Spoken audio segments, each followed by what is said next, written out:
everyone, in this video we'll do first part of teaching aptitude.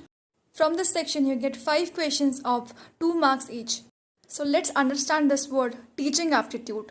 What does teaching mean? To deliver your knowledge, to share your knowledge, right? In a planned way, when you share your knowledge, it is called teaching. And what is aptitude? Aptitude is the ability or the skill to deliver your knowledge.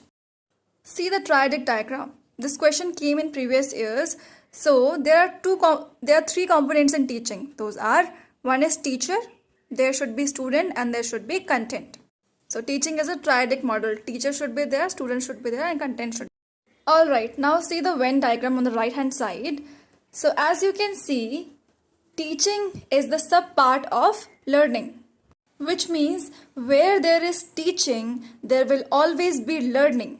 But at the same time, where there is learning, it is not necessary that there will be teaching. See, it happens so many times. If you are passionate about something, you will learn something from somewhere. है ना? So not necessarily you are to be taught that thing. If you are passionate enough, you will learn that thing from somewhere. Everyone is passionate about something, okay? Someone likes drawing, someone likes singing. So you learn on your own, right? The objective of teaching is it brings positive change in students' knowledge. Whenever a teacher teaches, he or she learns himself as well. See, I am teaching you guys, right? But at the same time, I know the concepts very well. I have to go through them in order to teach, right? So whenever a teacher teaches, he always learns. Second, process of learning is a lifelong process. You can never stop learning. There can be different areas of learning, maybe in your personal life, maybe in some other field, but you can never stop learning. Learning is a lifelong process. Now have a look on the teaching models. There are 3 teaching models. First one, pedagogy model. Second, andragogy model. Third, heutagogy model. In pedagogy model, we have the kids and the adolescents who are dependent on the teacher for their learning. In pedagogy model, teacher teaches them. Okay, teacher tells them what to learn and how to learn. Andragogy model is a model of adult learning, है ना? Where the teacher involvement is there, teacher's guidance is there, but since the learner is adult, he knows what to learn, but how to learn is the role of the teacher here. He will ask the teacher how to learn. Then comes the heutagogy model. It is a self-learning model. Under this, children learn on its own. There is no involvement of the teacher. Now have a look on the pedagogy model. So as you can see, it's written here, teacher determines what you have to learn and how you have to learn, right? And under this we have kids and adolescent. It is a trainer-led learning. Teacher will lead you what to learn and how to learn. Second, learner is dependent. Learner will be dependent on the teacher. As you can see, the nursery and KG, they will be completely dependent on the teacher. They won't do anything on their own. Third point, learner takes no responsibility for their learning. As you can see, the kids, they don't know how to study. They are not responsible for their learning. Teacher has to recite so many times for them to learn, right? And for them, the motivation derives from the external sources. In the childhood, Papa used to say that if you pass this exam, you will get a cycle, you will get this gift, that gift. These are external motivation. Okay, when the child studies, because the teacher motivated and have promised to give something. If someone has promised to give you lollipop and you study, then you are studying, right? So this is the external motivation. The motivation is not coming from inside that I have to study. I have to study because I'll get this. Second comes andragogy model. It is an adult learning model.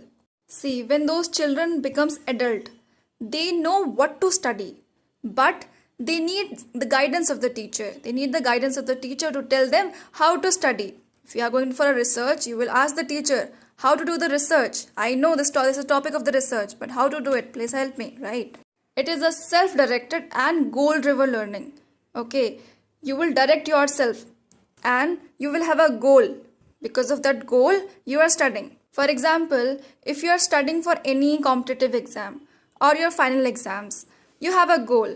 You are studying because of that goal. No one has forced you, okay, you have to do this. Something is coming from inside, because of that you are doing it, right? This is called self-directed and goal-driven learning. This type of teaching involves role plays. simulation and self-evaluation as strategies. In this type of teaching, people are capable enough to do self-evaluation where they are not going right, where they have to improve. They're aware of that. Learners are independent. Learners are not dependent on anyone. If you're preparing for an exam, you're not dependent on anyone. You know why you're studying. And how you have to study, you might need some guidance, but you know why you are studying. And the learners are problem solvers here. Fourth point, learners seek guidance for the direction of their learning. So, in order to understand something better, you seek the guidance of the teacher. Here, as I already told, the motivation is internal. If you have to crack an exam, the motivation is internal. Okay, you want to do it. If the motivation is external, you won't enjoy it. You won't be able to do it nicely. Then comes the Heutagogy model. It is a self-learning model. Here, the learner is independent. Okay, the learner don't need the guidance of teacher at all. He learns on its own. First point, it is self-determined learning. The learner is self-determined. Second, the learner know their destination and are problem finders. For example, if you have an economist, he is going through the old theories of the economist and he knows somewhere this theory is not applicable, this is not right. So he is finding the problem. And something is not right and how we can improve. So economists, scientists are the example of Heutagogy model, that is the self-learning model. In this, the learner is not dependent at all and he takes the full responsibility of his learning. The learners are inquiry driven.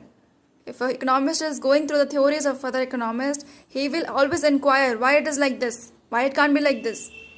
And the motivation lies in experiencing flow and knowing how to learn. Motivation comes from the process of learning. The person who is passionate about learning something, he will enjoy learning each and every part of it, trust me.